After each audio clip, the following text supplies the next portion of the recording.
Welcome, I'm Martina, your trusty guide through the pages of Camp Half-Blood and beyond. Grab your camp shirts, ready your weapons, and let's embark on this epic adventure together. This is Delphi Dispatches. What's up, demigods? It's summer, it's hot. I cut my hair, and we are on the penultimate episode of covering the first Percy Jackson book. In these last 2 episodes, we'll only cover 3 chapters at a time instead of 4, just to keep it kinda even. Delphi Dispatches. So the first big news we have today is regarding San Diego Comic-Con. So it's the same week as this episode will release. And there will be a Percy Jackson and the Olympians panel on Thursday from 2:15 to 3:15 p.m. in Hall H. Of course, I will not be there since I am literally on another continent, but we have an opportunity to be up to date since Popverse has a live blog. I will post a link to that on my Instagram story on the day this episode comes out and also on the day of the panel itself. The panel will be with behind the scenes stories and things from set.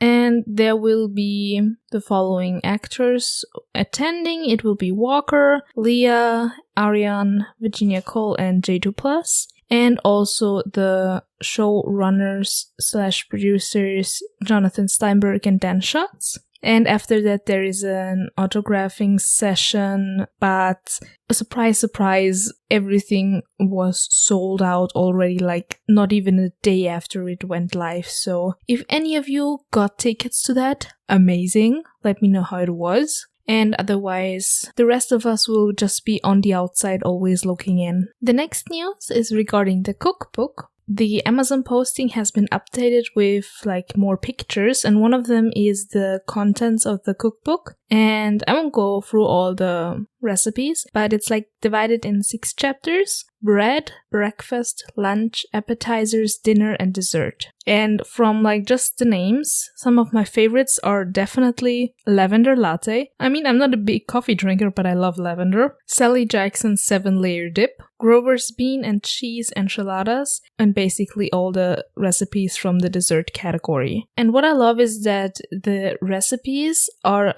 a great mix of foods that are actually from Greece, Percy Jackson lore accurate recipes, and also foods that are just named after Percy Jackson / mythology things, and also local stuff like St. Louis style pizza, New York bagels, things like that. Also, just a quick question, should I, once I get my hands on that cookbook in some capacity, whether it be physical or the digital copy, make some of those recipes and post them on the podcast social medias? Social media singular, because I really just use Instagram. Then next news is also convention news, and it's gonna be the D23 Expo, where also there will be a Percy Jackson panel. It will be on the 10th of August. Fun thing, I will be at another convention, probably cosplaying as a Percy Jackson character. Coincidence? I think not. But yeah, it will be in Anaheim, at the Anaheim Convention Center, and also some outdoor stuff. And there will reportedly be the first look at season 2, which I'm they just start 10 days earlier to film. I don't even know if they start filming yet and not just the pre-production. I mean, some of the people are already there, but I will talk about that in a second. So I'm interested into what those people get to see regarding season 2. And also there is a sweepstake to visit the set for D23 members. But here I'm not sure if this has to do with the expo or if it's a general thing. But it's only valid for people living in the US, I think, and Canada. So if you live there and are a D23 member, check that definitely out. Maybe you'll get to see sets. That would be so amazing. Next, as I just briefly talked about, there are already things happening in Vancouver where they will start filming on the 1st of August. Sets are being built, some of the crew is arriving, some of them already posted online that they're there. I saw some posts from James Bobbin, Jed Wilkinson, both of them were directors of some of the episodes in season 1. Also just today I saw a picture from Daphne Daphne Olive, who is a writer. So things are getting along. I'm very excited to see more pictures from set. And also, we probably will get some more baby Percy flashbacks in season 2, since Azriel posted on Instagram a picture of him getting his hair dyed or lightened. So, and there were like exclusively Percy Jackson hashtags under it, so pretty plausible, right? And then we have some casting news. Again, not any roles which have been filled. It's another casting call that got published. And this time, it's a casting call, or actually 3 casting calls for the Grey Sisters. And we already get the news up front that they will be depicted differently than from the book, because in the book they were like 3 old ladies, and in the series they will be like in the form of a triple goddess, so mother, maiden, and crone, which is also really fun because the next Percy Jackson book coming out in September is called The Wrath of the Triple Goddess, referring to the most known triple goddess, Hecate. So, and I think Becky posted somewhere online saying the book is hyping up season 2, not the other way around. And yeah, I'm just gonna quickly read you the casting call the casting calls for the 3 sisters. The first one is Tempest. She will be the youngest sister. Actresses in their late teens and 20s of all ethnicities are being looked at for this role. She is known for being the most playful of the trio. Then the next one is Anger. She is the middle sister, with actresses of all ethnicities in their 30s to 50s being looked at for the role, and she's described as being the crankiest of the trio. And the oldest is Wasp. The casting call is also open for all ethnicities in their 60s to 70s, and she is the wisest and most experienced sister. Okay, and then we have some award news.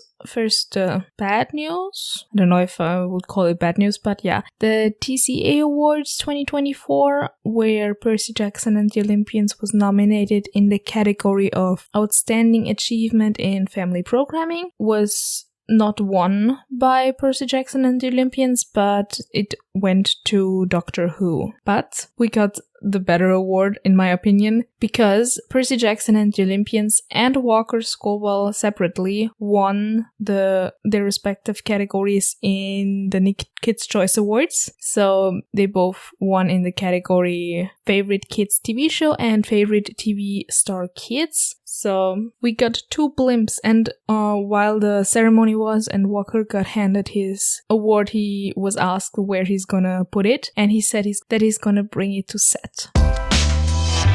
Demigod discussions. Now, the chapters we're gonna cover today are 17, 18, and 19. Like I said up front, just 3, so we can cover the other 3 next time. Chapter 17 is called We Shop for Waterbeds. After the trio escaped from the Lotus Casino, they piled into a taxi and made their way to LA. Thankfully, the taxi driver accepted their casino card. The driver was, by the way, smoking, and I'm thinking, is he smoking in the car or outside? Because why are people smoking in cars? Or in general, for that matter. But as he was promised a big tip if he got them there fast, the driver slammed on the gas and raced through the Mojave Desert towards the City of Angels. Percy told his friends about his latest dream, although he couldn't quite remember all the details, thanks to the Lotus Casino. Annabeth started to theorize on how the heist could have gone down, and on possible things that might have gone wrong, since the voice in Percy's dream said that the thief had failed. Percy noticed that Annabeth tensed up and that she probably had an idea of what/who was in that pit in his dream. But she didn't say anything and Percy didn't pry. At sunset, they arrived in Santa Monica. With only 1 day to spare, they made their way towards the ocean. After looking out at the sea, Percy just straight up walked into the ocean without giving his friends a heads up and just left them there. The last thing he hears before his head went under was Annabeth complaining of how polluted the water is, which is fair. Fully submerged, Percy had to overcome the initial fear of breathing underwater, but after he could no longer hold his breath, he just inhaled and did not drown. He also could sense his environment, see the ocean floor, and feel the water currents around him. Suddenly there was a shark swimming near Percy, but not to kill him, more to play with him. The shark even invited Percy to hold on to him and pulled the demigod further along into the ocean. At the edge of a sandbank where it fell off into an ocean chasm, Percy encountered the water spirit that came to him in St. Louis. She complimented him for coming so far. The Nereid explained to Percy that she and her kind had been watching him, and Percy remembered seeing smiling faces in waves at Montauk when he was growing up. Percy asked the Nereid why his father is not here to speak to him if he is so interested in him. The sea spirit clarified that Poseidon and all other gods are not allowed to show favoritism to the demigods, especially not their own children. Gods cannot intervene directly. This is why she is here to deliver a gift and a warning. She gave Percy 3 pearls that would be helpful to them in the Underworld, but she also warned him that only few have successfully returned from the Underworld. Orpheus, Hercules, Houdini. By the way, Houdini was born in Budapest, which was then Austria and Hungary. Just a random side fact. Another side fact, he died on Halloween, but let's continue with Percy Jackson. She also warned him that Hades will never let him go willingly. Before Percy could ask her about her last warning about the gifts, she disappeared into the depths of the ocean. Percy returned to the beach and his clothes were instantly dry. He quickly summarized his encounter with the sea nymph and they headed towards West Hollywood to find DOA records. They took a bus and the bus driver was eyeing Percy suspiciously, and he got easily out with saying that he's a stunt double for someone, so that's why he looked familiar. They wandered for miles after that by foot, and nobody seemed to know where this recording studio is. As they rounded a corner into a side street, they got surrounded by a gang of mean-looking kids. They didn't seem to be there out of necessity, but just because they were bored. As Percy put it, rich brats playing at being bad boys. Instinctively, Percy pulled out his sword and swung at one of the thugs coming towards him. The guy was apparently 100% mortal since the blade passed right through him, without doing any damage. Before the initial shock could wear off, the trio bolted away. They came across only one shop that seemed to be still open and ducked inside Krusty's Waterbed Palace. In the store, an old man asked them what they were running from. The man was the owner of the store, Krusty, but according to Percy's description, he more looked like a scaly, since he looked very reptilian. Krusty showed them around the room, full of different kinds of water beds. Grover was the first to try out one of the beds, and Annabeth quickly got shoved on the Safari Deluxe model. As soon as the two of them were laying down, Krusty snapped his fingers and said, "Ergo." Ropes sprang forth from the beds and tied down Grover and Annabeth. What followed is Krusty revealing to them that he is actually a Greek creature named Procrustes, aka the Stretcher, and that he will stretch Percy's friends to make them fit perfectly onto the bed. Shocker. A bad guy. Percy started to chat up Percy to distract him and come up with a plan. After some buttering up, Percy managed to get Krusty to sit on one of the beds to demonstrate some of the features. As soon as the giant let his guard down, Percy snapped his fingers and the ropes appeared and strapped Krusty to the bed. Krusty's whole head was hanging off of one end, and Percy made his way towards it with Riptide in hand. While Krusty was pleading and offering a discount on waterbeds, Percy just lifted his sword and swung down, effectively executing Krusty. But since he was a mythical creature, he just dissolved into dust.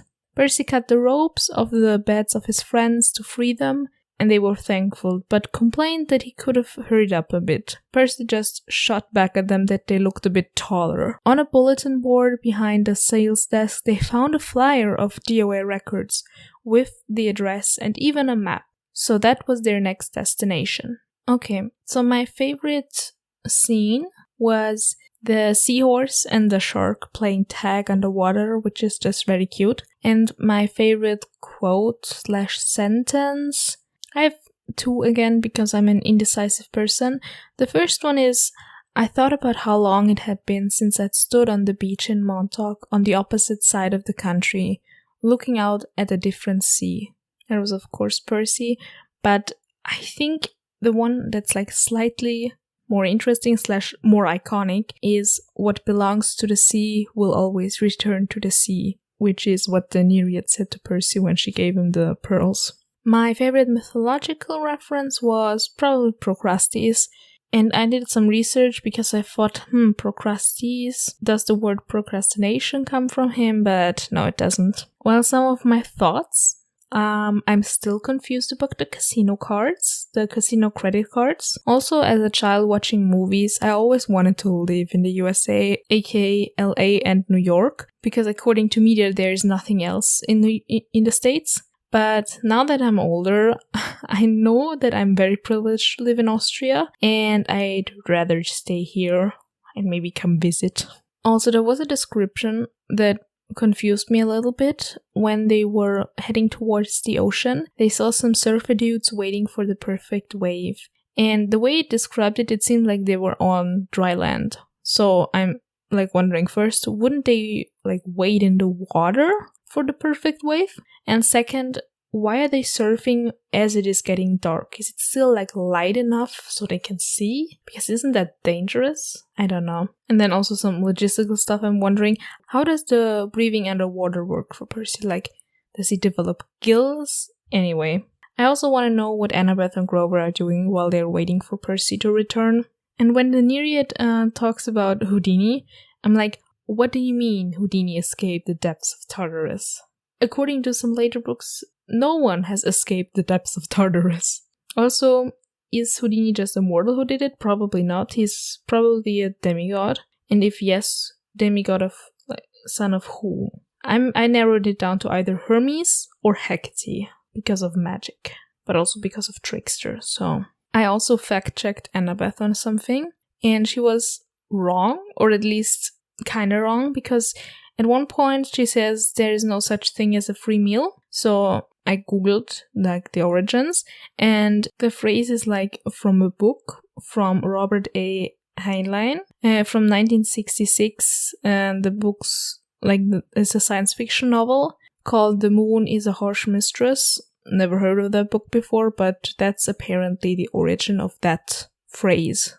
Also, there was a scene where Percy is gaping interviewed by someone, and I have no idea who this person is, so can someone tell me who Barbara Walters is? It's she's some famous interview person? Yeah, I don't know. And also the last thought I had is regarding Krusty, or at least regarding him saying ergo, because ergo means therefore in Latin, but also there's a Greek word, ergo is a Greek prefix meaning work, ergonomics and stuff. So because he's basically saying work, you ropes. Next chapter, chapter 18, Annabeth does obedience school. The trio reached the building where DOA Records was in.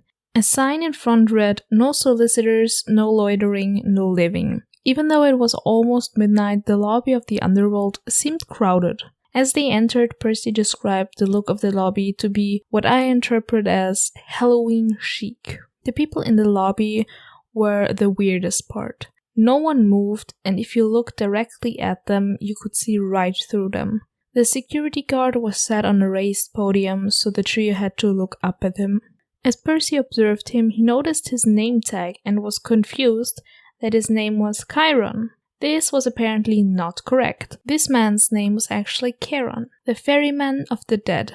Thanks to a stash of gold drachmas they found at Krusty's, they managed to bribe Charon to let them into the Underworld, even though he figured out that they were not dead. They followed Charon into the elevator, which was already quite crowded with shades, ready to go to the Underworld. Suddenly the elevator stopped on its way down and continued going forward in the shape of a boat, and the spirits in Charon changed their look. The spirits now wore grey hooded robes, and Charon wore a long black robe, and his face was just a skull a la Grim Reaper. Percy started to see the river they were on, the river Styx.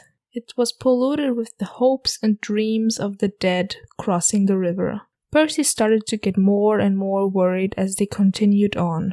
Annabeth grabbed his arm, and Percy knew exactly why she did this, to reassure herself that there was someone else that was alive down here. As the shoreline of the Underworld came into view, the trio readied themselves to disembark and sneak through the underworld to confront Hades. They followed the spirits towards the gate of the underworld, which looked like a mix of airport security and the Jersey Turnpike, which is apparently a major highway or something in that lane. Pun not intended. Over all things going on, they could hear growling from an animal, but it was nowhere in sight until they realized that the columns separating the lanes of spirits were actually legs of a huge creature. Cerberus, the guard dog of the underworld, was so massive and shrouded in mist that it took this long for them to notice him. Annabeth explained to the boys how the spirits get to different places in the underworld. The ones going through the easy death line just straight up go to the fields of asphodel, as the average mortal has neither done exceptionally good / exceptionally bad things in their life and don't want to risk a trial. Other spirits are being judged by a court of 3 judges. People who have done extraordinary good will go to Elysium, and people who have done horrible things will go to the fields of punishment, or even worse, Tartarus. They noticed one spirit being pulled out of line, and Percy vaguely recognized him as a televangelist who raised millions of dollars for orphanages, but spent it all on luxury things for himself. He died in a car chase with the police as he went over a cliff. Okay, Looney Tunes. Percy was a bit confused as to why a Christian priest would be in a Greek underworld, and Grover explained to him that everyone sees the underworld differently, so this guy probably sees the Christian version of hell. Percy noticed that he was now able to see Cerberus clearly, probably because they were closer to death as well. Cerberus sniffed the air, clearly noticing that there were living mortals nearby. As they got closer, Cerberus growled at them, and Grover was not very keen on what the massive dog had said.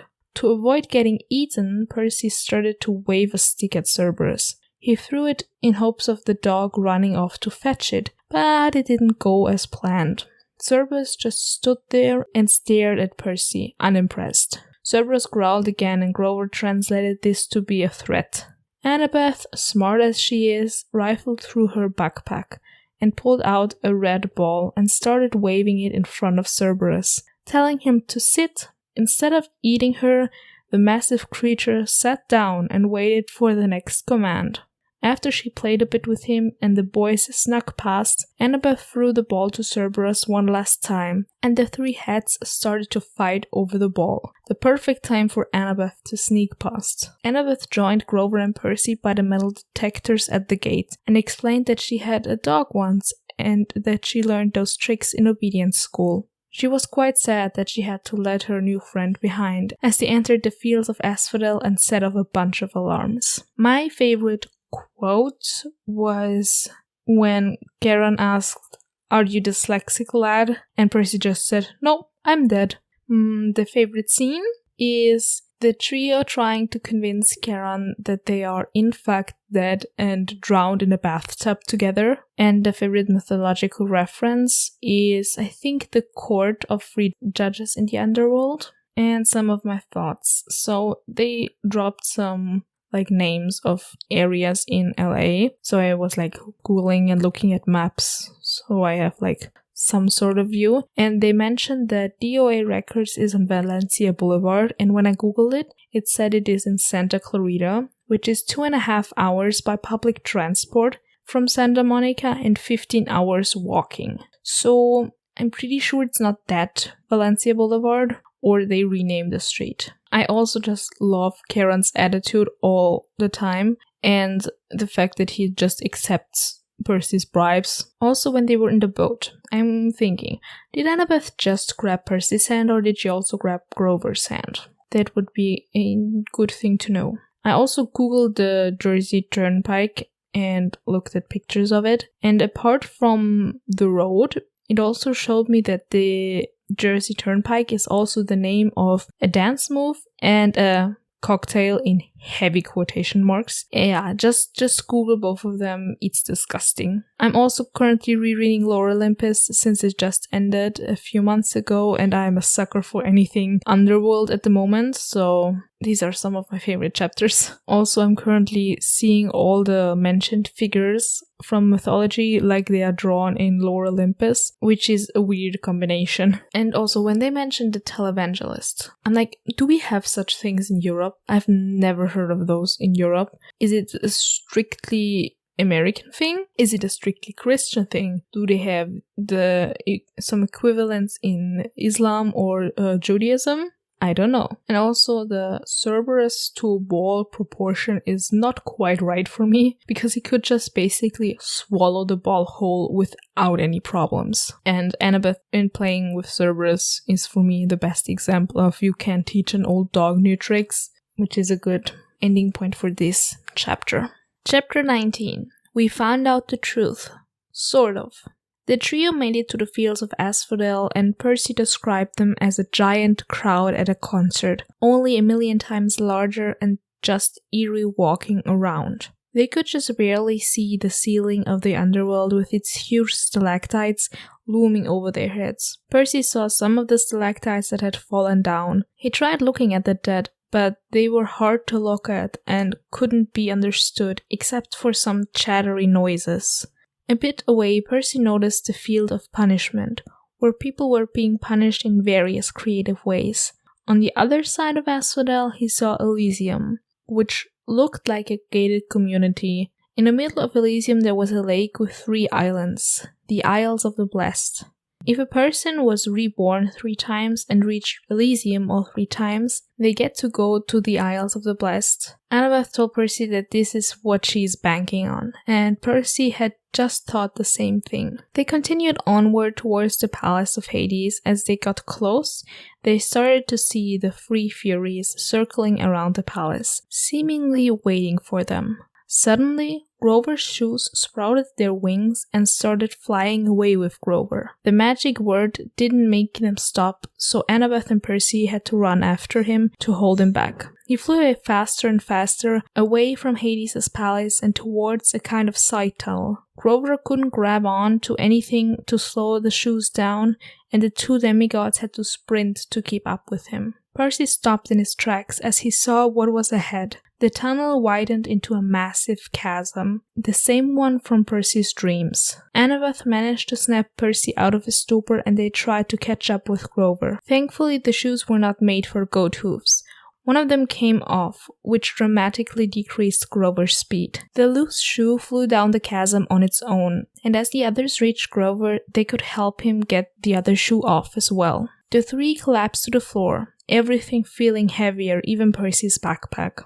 From the darkness below came some ancient chants, and the 3 didn't stick around to find out what they meant. After they got out of the tunnel, they collapsed out of exhaustion again, and Percy noticed that Annabeth had a scared look of realization. But Percy didn't want to ask her what she was thinking about. They continued on towards the palace. As they arrived, the immensely tall gates stood wide open for them, so they just went in, amazed and afraid at the same time by all they saw in this palace. Wall carving representing mass deaths throughout the centuries, even many modern depictions, and the gardens of Persephone, where they were almost enticed to eat one of the huge pomegranates before moving on towards the throne room. They reached a hall of doors, all guarded by skeletons dressed in military outfits from different places and times. They didn't bother them as the trio walked down the hall toward the giant set of doors leading to the throne room. As soon as they reached them, the doors opened and they saw Hades awaiting them on his throne. The god of the dead was the 3rd god Percy met, but he was the first to actually seem like a god.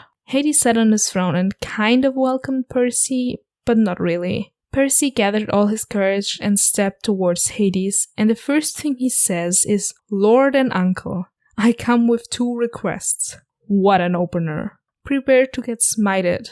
Smote? Smitten? I don't know what the correct conjugation? Is that a conjugation? You know what I mean. Yes.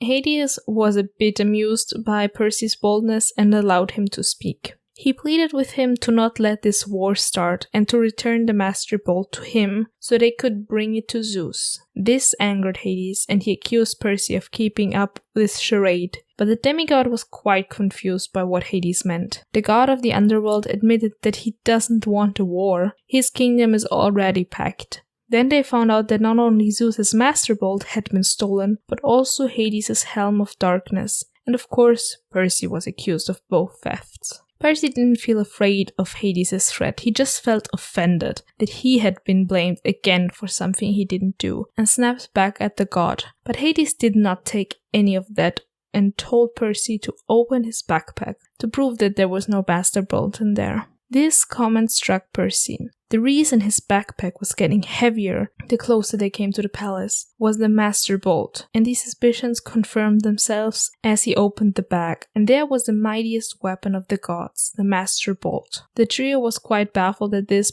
development and tried to explain to Hades that they didn't know how it had gotten there. But he wouldn't have it. He summoned his skeleton army and the Furies and told Percy he knew exactly why he came here. Hades waved his hand and the statuified Sally appeared next to Percy. Percy's thoughts raced, trying to find a way out of the situation, as he remembered the pearls he had gotten from the Nereid. Unfortunately, Hades knew exactly what Percy was thinking and commanded him to hand over the pearls. He also just explained that the pearls only protect one person at a time, so someone would have to stay behind if they wanted to use them. Percy conferred with his questmates and decided to use the pearls themselves. He promised Hades to find his helm and reminded him of Charon's pay raise and that he should play more often with Cerberus. Before Hades' army could seize them, they smashed the pearls on the ground and managed to escape. They ended up in the ocean somewhere near LA, which looked to be in utter chaos. So, my favorite quote from here is from Percy. It's, "The dead aren't scary, they're just sad."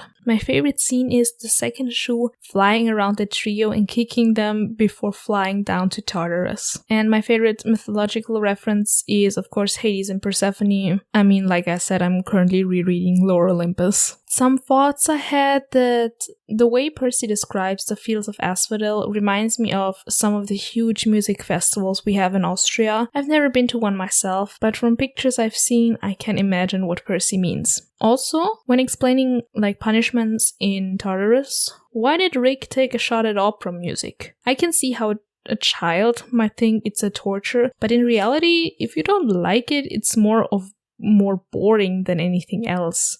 I, for one, enjoy listening to classical pieces now and then, and especially remixed versions of classics are awesome. I know opera is not automatically classic music, but close enough for me. Also, what I found amazing is that Elysium has rainbow grass, which I want. Give me all the rainbow grass. Also, the description of Hades is both amazing and awful at the same time. I love the outfit and the style. I hate the fact that he resembles Hitler. I mean, me and the whole fandom. And also, Hades just being a grumpy businessman. I find it funny that this kind of depiction has been adapted in multiple adaptations of mythology. Like Hades the video game, Hades Town the musical. And in Lore Olympus, he's a businessman. He's not that grumpy, but still. So the best character of these chapters, I think, is Annabeth. The best chapter and also best chapter titles is We Find Out the Truth, sort of, because there's the big reveal if you've not guessed it. Trivia Trials. Last time I asked you the following 2 questions. Number 1 is, what is the theatre district in London called? It is the West End. And the second question was, what is the name of the boy from the 1970s in the Lotus Casino? His name is Darren. Darrin. Now on to today's questions. The first one is, since Walker and Percy Jackson both won the Kids' Choice Awards, I want to know, when were the first ever Kids' Choice Awards held? I'm okay with the year. You can give me the exact date if you know. And then the next question is, what is elevator music called? Mythical music. I was a bit struggling to find the perfect song, but I think I have a good one regarding the comment I made about opera music and classical music as remixes, and the fact that we had a reference to Mozart earlier in this book. I took a song about and from Mozart and found a really cool remix. The song is called Rock Me Amadeus and the band is Amadeus Electric Quartet, and it is a remix of the most famous Austrian song Rock Me Amadeus by Falco and a lot of classical pieces from Mozart himself. It's just instrumental, so no singing, but I really like it. And that concludes another adventure with Delphi Dispatches. Thank you, Demigods, for joining me on today's quest. Please consider subscribing to the podcast. And if you want to connect with me on Instagram, just follow at Delphi_dispatches_pod for updates in the fun community. This is Martina, signing off until next time, and remember, the real world is where the monsters are.